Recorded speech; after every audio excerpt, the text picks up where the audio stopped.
Ouspensky, El cuarto camino. Las ilusiones, no podemos hacer.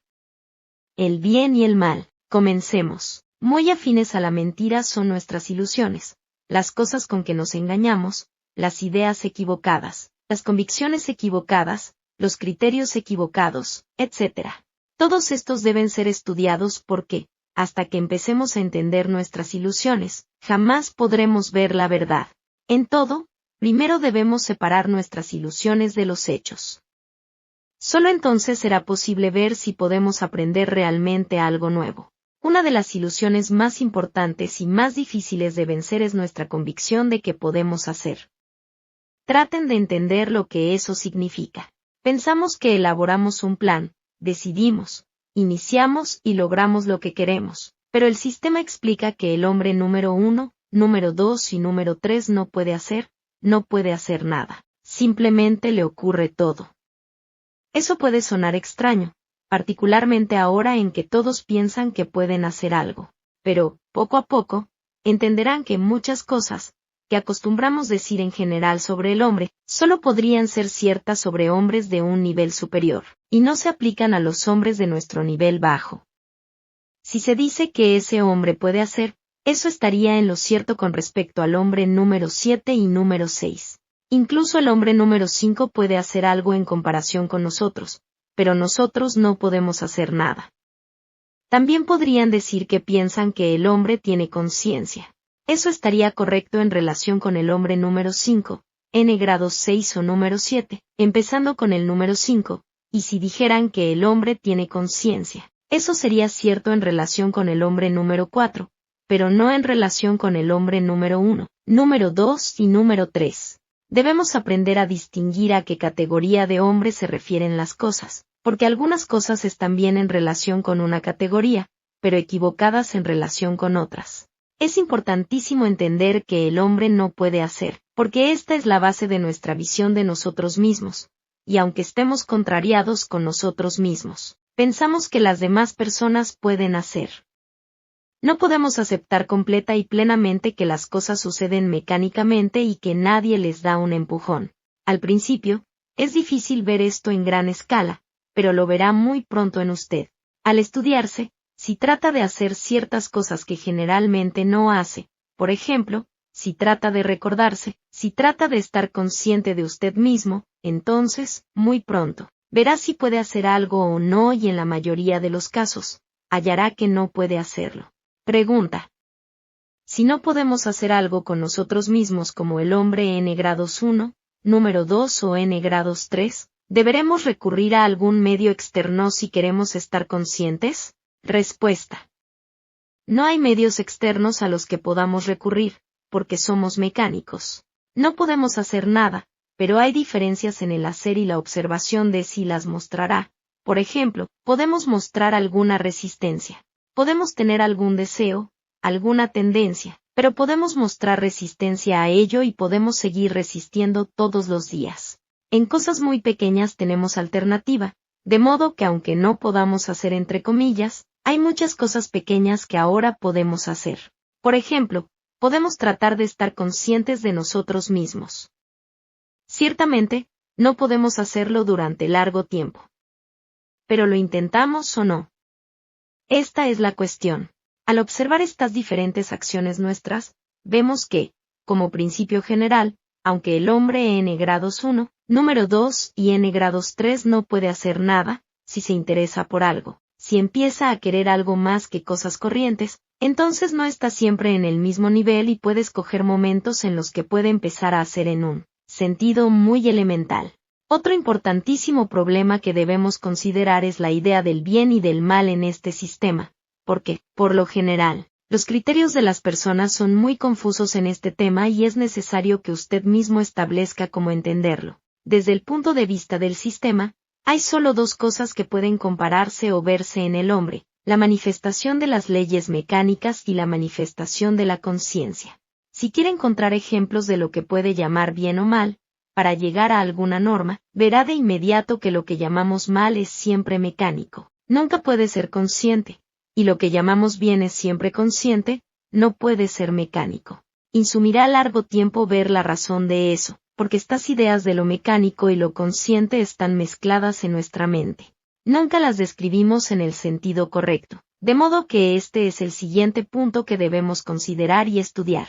Además, en conexión con la cuestión del bien y del mal, debemos tratar de entender las relativas posiciones de la moralidad y la conciencia. ¿Qué es moralidad y qué es conciencia? En primer lugar, podemos decir que la moralidad no es constante. Es diferente en diferentes países, en diferentes siglos, en diferentes décadas, en diferentes clases, con gente de educación diferente, etc. Lo que puede ser moral en el Cáucaso puede ser inmoral en Europa. Por ejemplo, en algunos países la venganza de sangre es una cosa muy moral. Si un hombre rehúsa matar a alguien que mató a un tío lejano, sería considerado muy inmoral. Pero en Europa nadie pensaría eso. De hecho, la gente, en su mayoría, juzgaría muy inmoral al hombre que matase a alguien, incluso al pariente de alguien que mató a su tío. De manera que la moralidad es siempre diferente, y cambia siempre. Pero la conciencia nunca cambia. La conciencia es un género de comprensión emocional de la verdad en ciertas relaciones definidas, por lo general en relación con la conducta, con las personas, etc. Esto es siempre lo mismo.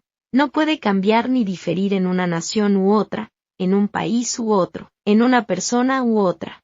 Trate de conectar en su mente lo que dije sobre el estudio del bien y del mal, de la mecanicidad y la conciencia, de la moralidad y la conciencia, y luego planteen la pregunta, ¿el mal consciente es posible? Eso requerirá estudio y observación, pero, desde el punto de vista del sistema, hay un claro principio de que el mal consciente es imposible. La mecanicidad debe ser inconsciente. Pregunta. La idea de que el mal es siempre inconsciente resulta más bien difícil de entender. ¿Puede explicarla un poco más?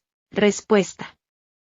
Dije que, en primer lugar, trate de descubrir por sí mismo lo que llama mal, no mediante definición sino mediante ejemplos. Cuando tenga cierta cantidad de ejemplos, pregúntese, ¿podrían ser conscientes?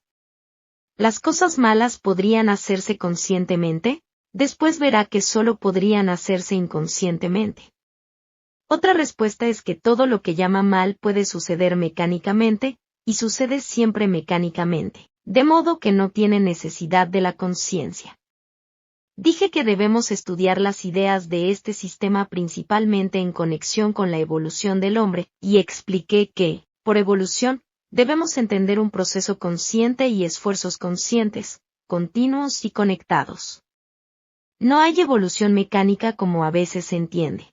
La evolución, si es posible, solo puede ser consciente, y el principio de la evolución es siempre la evolución de la conciencia, no puede ser la evolución de nada más. Si la conciencia empieza a evolucionar, otras cosas empiezan a crecer y evolucionar. Si la conciencia permanece en el mismo nivel, todo lo demás permanece en el mismo nivel. Hay varias cosas que es importante entender desde el principio mismo en relación con la evolución.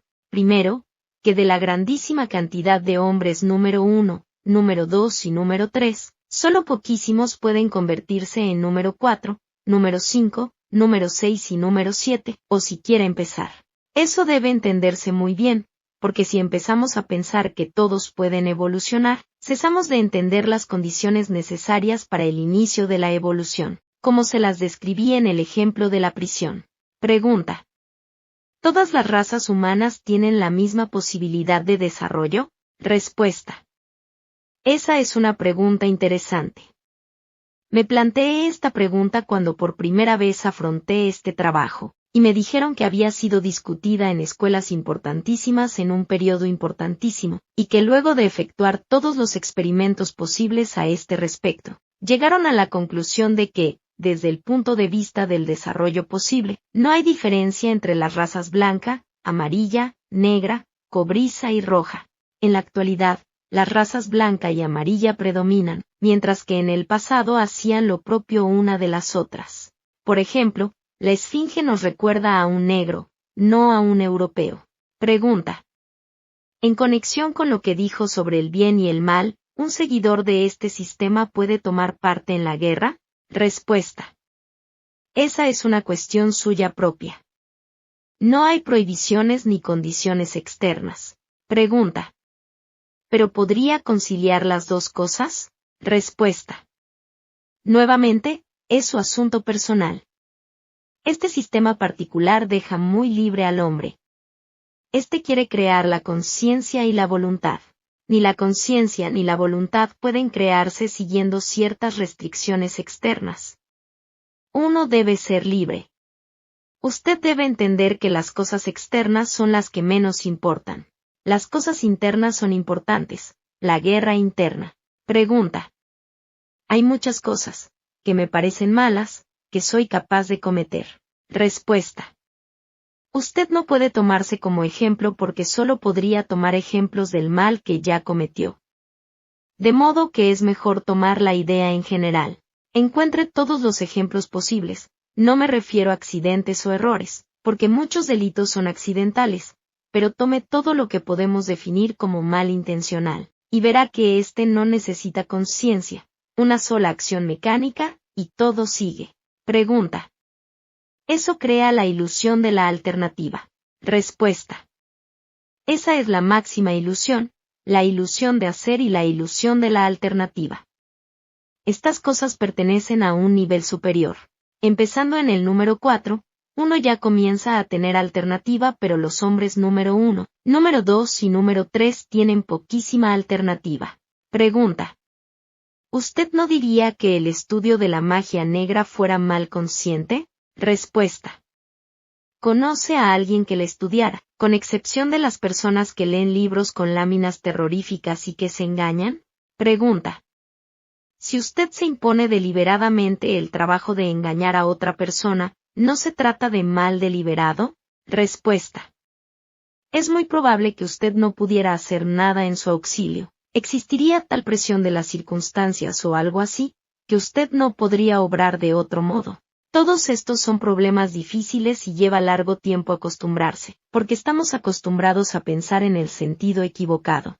Por ejemplo, cuando miramos los acontecimientos históricos, tomamos como conscientes precisamente aquellas cosas que no pueden ser conscientes, y las cosas que pueden ser conscientes las tomamos como mecánicas, como una especie de proceso. Ahora bien, si volvemos a esta idea de que solo poquísimos pueden desarrollar y hallar en sí mismos las posibilidades ocultas, surge naturalmente la pregunta, ¿qué determina la diferencia? ¿Por qué algunas personas tienen una oportunidad y algunas personas no la tienen? Es absolutamente cierto que algunas personas no tienen oportunidad desde el principio mismo. Nacen en circunstancias tales que no pueden aprender nada, o son defectuosas en algún sentido. De modo que excluimos a las defectuosas porque no hay nada que decir sobre ellas. Nos interesan las que están en circunstancias normales, y que ellas mismas deben ser normales, con posibilidades corrientes de aprender, entender, etc.